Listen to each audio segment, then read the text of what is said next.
2014ની અંદર Gujarati AP centre રહ્યું છે સેન્ટ્રલમાં પહોંચાડવા માટેનું. એટલે જુસ્સો તો હશે જ અને ગુજરાતની અંદર પર્ટિક્યુલર વાતચીત કરીએ છીએ, મતદાન થવું જ જોઈએ. બિલકુલ. રાજ્યપાલ ઓપી કોહલીએ પણ મતદાન કર્યું છે ગાંધીનગરમાં. આપ વિઝ્યુઅલ્સ જોઈ શકો છો.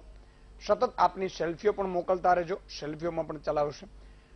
બુમનભાઈ, એક જે હમણાં વાત કરી દીપકભાઈએ કે એપી સેન્ટર ગુજરાત રહ્યું છે, એટલે એપી સેન્ટર કદાચ રહ્યું હશે, રેલીઓ ઓછી સંબોધિત, એટલે જ કદાચ એક ફેઝમાં સુધીરભાઈ આપણે મતદાન કરી નાખ્યું છે ગુજરાતમાં.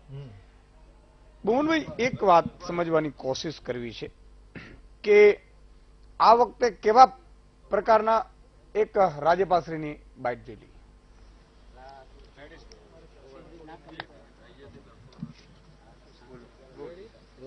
सर, आज आपने मत दिया है, आम जनता को क्या मैसेज देना चाहेंगे? आम जनता के लिए मेरा संदेश यही है कि मत करें और अपने विवेक से ऐसे लोगों को वोट दें जो देश की सुरक्षा और देश का विकास सुनिश्चित कर सके.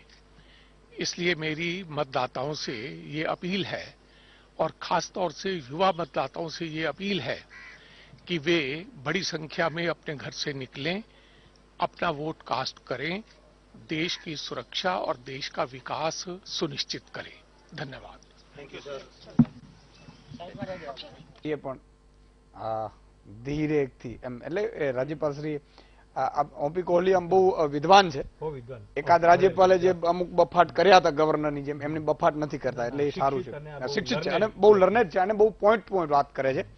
એકાદે તો તમને ખબર હશે કે એની ફરિયાદ પણ થઈ રાજ્યપાલશ્રીની. રાજ્યપાલે અમુક લોકો રાજકીય રીતે રાજ્યપાલ છે ગવર્નર છે, ગવર્નરે ગવર્નરી જ હંમેશા એની રાખવી જોઈએ. બીજું પણ જોવાયું છે કે દર વખતે એક મેસેજ આપે છે. દર વખતે જ્યારે પણ એમને કંઈક કહેવાનું આવે છે ત્યારે એક મેસેજ એ પ્રજાને આપતા હોય છે.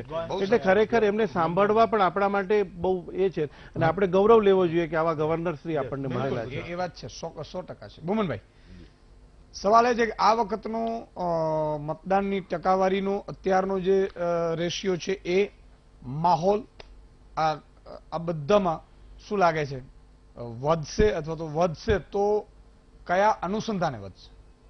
આમાં ઈશુદાનભાઈ, આપણે માનો કે આની પહેલાના જે ફેઝ થયા એની વાત કરીએ તો ત્યાં બધી જગ્યાએ થોડોક પર્સન્ટેજમાં ફરક આવ્યો છે, કદાચ ઘટાડો આવ્યો છે. અને અત્યાર સુધીની જો વાત કરીએ તો અત્યાર સુધીનું મતદાન ઘણું સારું થયું છે અને આગળ આશા રાખીએ કે ચોક્કસ